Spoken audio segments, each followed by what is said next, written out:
as we generally do when we train horses every week, we're going to have some horses that are going to act up, right? So this week was different. Wednesday, there was a couple of people that were out that couldn't come. The weather wasn't great. I wasn't back yet. So we didn't train. We didn't train on Wednesday. Thursday, we opted to train. And then the plan was to go a slow mile on Thursday, like 2:55, 3 minutes. And then come back Saturday on short notice.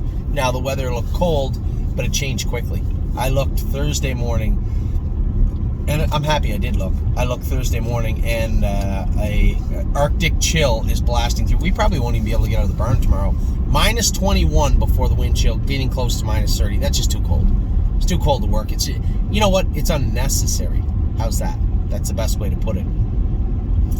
So we trained yesterday, but I had a bit of a stressful day yesterday. A number of things were bothering me. I had to get them cleaned up, and they were weighing on me. So I didn't want to do a video, because when I do a video, especially about our baby, especially for me too, I want to be optimistic. I want to have a bounce in my step when I come out to do this video to talk about the babies. And yesterday I just wasn't feeling it. And quite frankly, there was a couple of horses that made breaks that just didn't do it great yesterday that we're going to go again today. I know that pisses James off when I do that, but work ethic has to be drilled into the horses.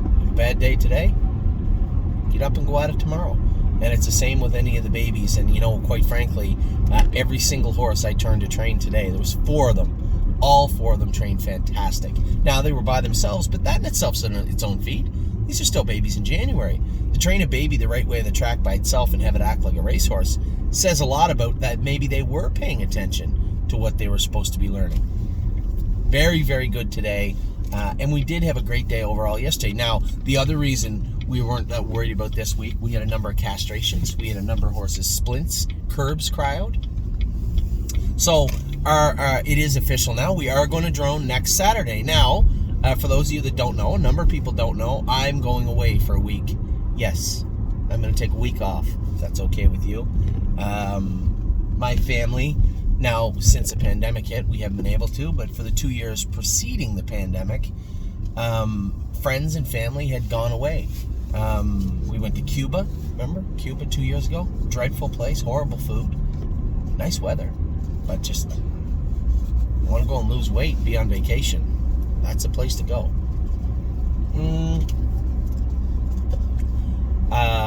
Year before we went to Punta Cana. Weather was good, food was okay. So this year, Curtis's wife organizes it all, and nice girl, Jamie, Rob Fellows' daughter. Maybe you don't know that. Jamie's a very nice person. Organized the trip again this year. She works in the airline industry anyway.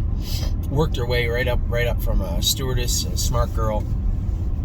And every year she takes it upon herself, which is good she does, because nobody else would. We just kind of go through the year and forget about it. So Jamie had, and the only thing I said was, okay, Punta Cana was okay, Cuba was terrible. Just please, can we go somewhere where the food is good? For the love of God, please, just one time.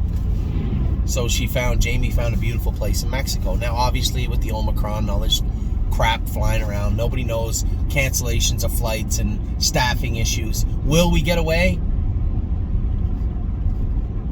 I told them, I said, I don't care if I have to fly to Texas and swim across the Rio Grande. I'll be there for supper time. I want to go, and I'm going. I don't want to hear anything about it. So next Saturday we're going to do the drone. Now we are getting a couple of horses castrated next week, and evidently there's going to be some absentee animals next week, but rest assured the ones that were going to be absentee also trained very good this week. So I was going to do the set list, but then I said, why don't you just do the whole list? I mean, you're doing your videos tomorrow. Why don't you just update everybody on what the status of each horse is? Trained, not trained, how fast, castrated, not castrated, splints, curbs. Let everybody know. So that's exactly what I'm going to do. It's Friday today. Doing this list a day early. But it's important we get it out there. So I'm going to start from the top. Absolute Euphoria was a little bit sick this week. Not sick. She was sick before, but a little cough. One day, come off her feed. Shelby said the filly wasn't eating as good as she'd like to see. so we didn't train her Wednesday. I love this filly, and I think she's going to be a good horse for us. Both her and the little troll, we call him the troll, Lost Spirit, I think they're going to be good horses in Ohio for us this year. They seem like they possess ability so far, so I'm optimistic about both of them. Absolute euphoria, no problem. Give her Wednesday off. We can't train Saturday. That's fine. Feed her up real good. That's one filly I don't want to see losing weight. She's a big, giant filly.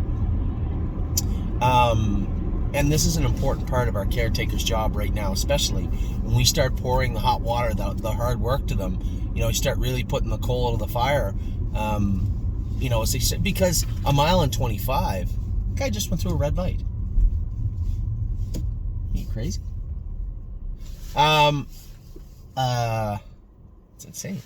When you start pouring the coal to them, they tuck up sometimes. So it's very important that our caretakers keep a close eye on the horses. I don't want them losing weight, and I need to know if they're starting to lose weight a little bit. Why? Is it just because they're working hard? You know, a good indicator of weight loss is poor diet or high stress, right?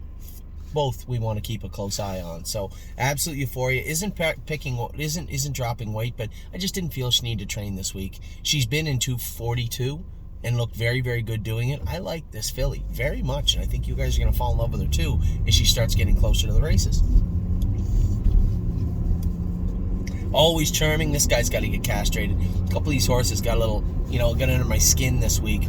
One of them trained fantastic, actually the fastest horse we have now, which is a shocker. But not really, because I had high hopes for him. I liked him. Then, when you start putting the work to them, they start getting a little cranky. Then the studs can be really ignorant sometimes. Always Charming struck me as that way.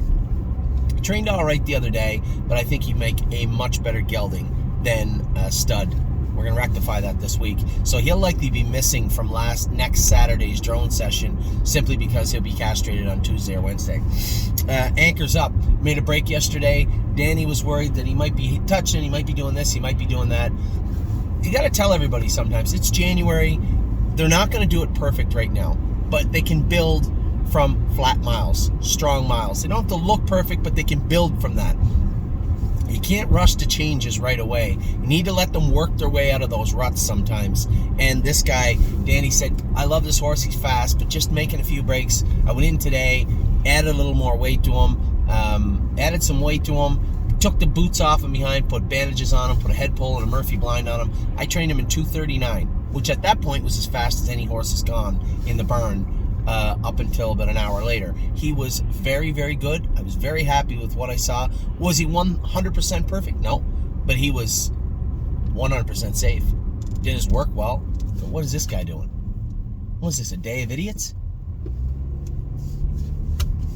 We're allowed to put blinkers on, people. Put them on the cars.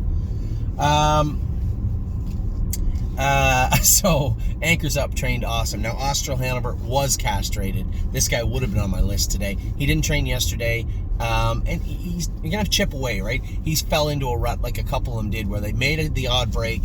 They get a little, they're self-conscious. They get their confidence is waning a little bit, and it just takes its toll on them, right? So they fall into these ruts, and you just got to work through. You got to let them work their way out. Keep in mind, this is every horse. Bomb Hugger was in a massive rut last year. Run. Do you remember? And then away she went. So I'm not worried about the rut, but we got to get their head on straight first. And castrating some of these studs that have got a little bit of a streak in them is important. And Austral Hanover, lots to offer. Good looking colt, but in a little bit of a rut right now. He was castrated this week. Captain in the Air castrated this week. I told you guys, he Giant G, first one, switching his tail. He knows all the tricks, right? Very, very good looking colt, lots to offer, fast colt. His head's got to be squarely on his shoulders, and it will be in the coming weeks. Carter Michael Dio, I really thought we'd have to castrate this guy. Aside from the unknown with International Money, this might be one of our best pedigrees. We got a lot of real good ones this year, but this is Brigham Dreams. This is a half-brother to Taekwondo. Very, very good horse, beautiful gait. A million reasons why we wouldn't castrate him. The only reason I would castrate this horse if he absolutely forced my hand, or if he hurt one of the caretakers. And he was nipping at the caretaker the other day, and we worked him hard this week. Sometimes a little hard work goes a long way, and he decided that maybe he wasn't so nippy anymore.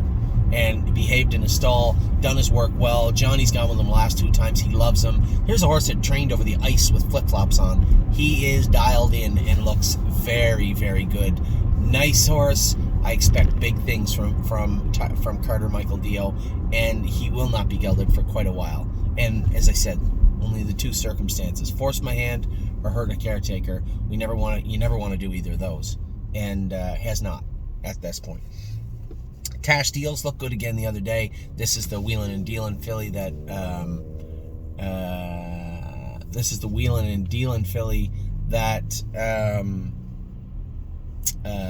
somebody just texted me. Wheel and dealing filly that Mario has down in his barn. Looked great this week. Did her work well. She's coming, doing her work well. Chocolate for lunch. James went with her yesterday. Very strong, little rolly. Now, why is she rolly? Hobble's too long. Maybe is she crossfiring? I asked James. He said no. He said I just think she's going to have to work her way into her gait. She's got a nice, beautiful kind of floppy gait to her, and she's got those offset knees. So do they play a role when you're looking right away? You're like, okay, how much of a role do the knees play? And sometimes people can get caught up in that. You're like, oh, she's rolling because of her knees. Oh, she's rolling because of her knees. You can't take the obvious route all the time, right? And having said that, more times than not, the easiest and most logical answer and solution is the right one. You guys know that. In this case, though, especially with racehorses, you have to step back, take a look at everything and say, could it be that she just needs to work into her gait?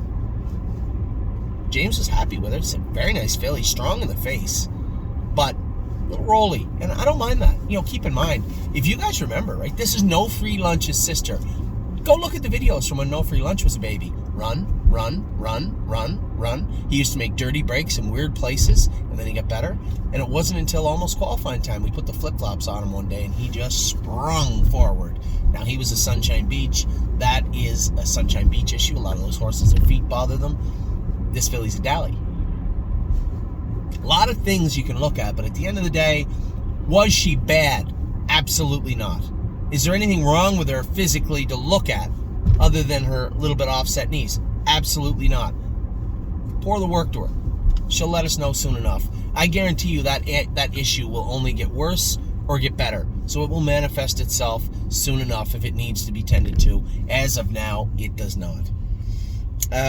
Columbus, castrated, curb crowd. In both these What the Hills, I'll tell you one thing, they crawled right under my skin the last 3 weeks. They were just doing the most ignorant things. The other guy is going to be castrated Wednesday. We'll talk about him in a minute. This guy, he can do the most ignorant things on planet Earth from time to time. And yesterday I put lots of weight on him, tightened his hobbles down. There was nothing he could do but trot. But he did. And he did it very, very well. He did make a little break, but it wasn't his fault. 3 of them, literally 3 horses made breaks all around him. And then Danny yelled the gout, which, was just being safe, and kind of startled him, and he rolled off stride. Now, the thing I don't like about him is, when he makes a break, he won't catch back trotting right away. That right there, that's another little trick in his book. And all these things, they get taken off the chalkboard as you put work into them. As they learn to do their work and they work hard, they understand that this is your job. You can try and get out of it, but it only will lead to more work. And most of those horses will pick up on that quite quickly. One of them already did. But this guy here, he's the force is strong in that one. And that's why he is a gelding now. And but he was good yesterday. I was very happy with him yesterday. And I don't say this in a way that I don't like the horse. Horse possesses a ton of talent. Was just a little bit ignorant to start with. That compounded. Much better now, and I think he'll be much better moving forward. Coupe de Ville, probably one of the biggest rebounds of the season. I had a lot of concerns about this filly. I thought that I would have this list done by now. I'm home now. The babysitter's going to be looking at me in the driveway like an idiot. Coupe de Ville, I thought we would have some significant issues with. And instead, she has just really, really surprised me how good she is, how well she does her work, how strong she is. Danny went with her yesterday. I've had 3 different people train her also. Not just me. I had 3 different people train her over the last 2 weeks. And all 3 of them said, wow, this is a nice filly. Really, really nice filly. I'm so happy, too, because, when we did that yearling video, I told you guys, Stands off a little bit. Looks like she might get to her knees. And when we broke her, it definitely looked like she was going to get to her knees. We made some fairly aggressive shoeing changes, and they all worked. They all worked. Now she's not touching herself. She's trotting good. She's trotting strong. Just looks like $1 million. So I'm going to tell you what. I'm gonna cut off just for a second because I have to let the young lady go that was taking care of the kids, teaching them school today. Found somebody who was going to stay with them for 2 days. And then I'll come back out and finish my video. So we'll cut it off at Coupe de Ville. A B+. She's well into the A's now. She looks like $1 million. Super happy about Coupe de Ville. I'll be back in a minute with Big Red Crantini. Just a minute.